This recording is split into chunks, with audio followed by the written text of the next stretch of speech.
السلام علیکم. څنګه چې الیکشن را نږدې کیږي هغسې د عمران خان او د تحریک انصاف خلاف د نگران حکومت او د ادارو انتقامي کاروایانې تیزیږي. اول یې بیټ واغستو، د خلکو خلاف اف آی آر وشوې او اوس یې دا چلو کو چې کله عمران خان ټیم آی ټي ټیم چې هغوی یو ویب سایټ جوړ کو چې عوامو ته د خپل امیدوار نښه پته ولګي او د حلقې امیدوار ورته پته ولګي، نو هغه ویب سایټ یې په پاکستان کې بند کو. د دې نه بل بدترین انتقامي کاروایانې نشي کېدی، خو د دوی ته پته نشته چې د تحریک انصاف دا ولنټیرز چې دي دا د دوی د خیال نه سل کاله مخکې سوچ کوي.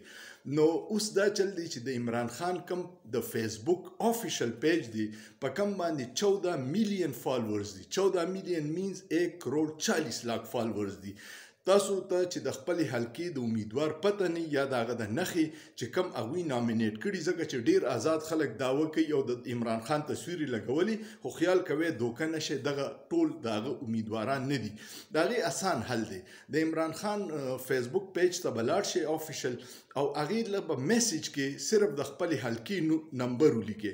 لکه زمونږ حلقه ده NA23 چې ما پای کې میسیج ورولېږو، نو په یو سیکنډ کې به تاله جواب راشي چې د NA23 کې علي محمد خان امیدوار دی او د هغه ډولفن نښه ده. دغسې د صوبایي تاسو په هغې د عمران خان په آفیشل پیج باندې په میسیج کې صرف د خپلې حلقې نوم ورکې، نو تاسو ته پکې راشي چې ستاسو حلقې کې د عمران خان د پارټۍ امیدوار څوک دی او د هغه نښه څه ده. څنګه چې د دوی انتقامي کاروایي تیزیږي، امره په سوشل میډیا چې څومره دا ولنټیرز دي د دوی ډیوټي ډبلیږي، ځکه چې عوام ته دا پیغام رسول ډیر ضروري دی. دا د حقیقي ازادۍ او د غلامۍ جنگ دی. نو دا واحد الیکشن دی چې دا ټول خلک د آزاد امیدوارو خلاف الیکشن کوي او دومره به خفه شي چې ټولو پارټیانو ته اجازت بیا بینر لګولی شي، جلسه کولی شي، ریلی کولی شي او یو د تحریک انصاف خلاف هر قسمه انتقامي کاروایانې کیږي. جلسې اجازت نشته، ریلی اجازت نشته، کارنر میټینګ اجازت نشته، بینر چې ولګي اوله روشلی، پوسټر چې ولګي اوله ضایع کی.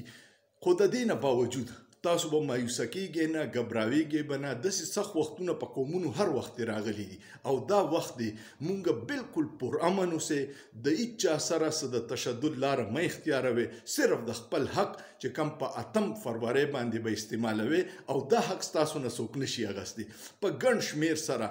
او کوشش وکړئ چې خپل ټول خاندان ښځې نه لاړ شي او کم از کم دا بهر ملک چې اورسیز دي دوی د خپل خاندانونو ته، یارانو دوستانو ته فون او لس ووټران دې په خپله حلقه کې پیدا کی چې هغه د ده دپاره دا اورسیز چې په اربونو ډالر د ملک ته رالیږي او د ملک دا نظام روان دی، د دوی په مونږ حق دی چې مونږ د دوی دا خبره خلک ومني او دغې امیدوارانو له ووټ ورکړي چې مونږ د دې فرسوده نظام نه خلاص شو او د دې مافیا په ځای باندې حقیقي جمهوري نظام راشي کم چې د عوام د فلاح او د بهبود دپاره کار وکړي.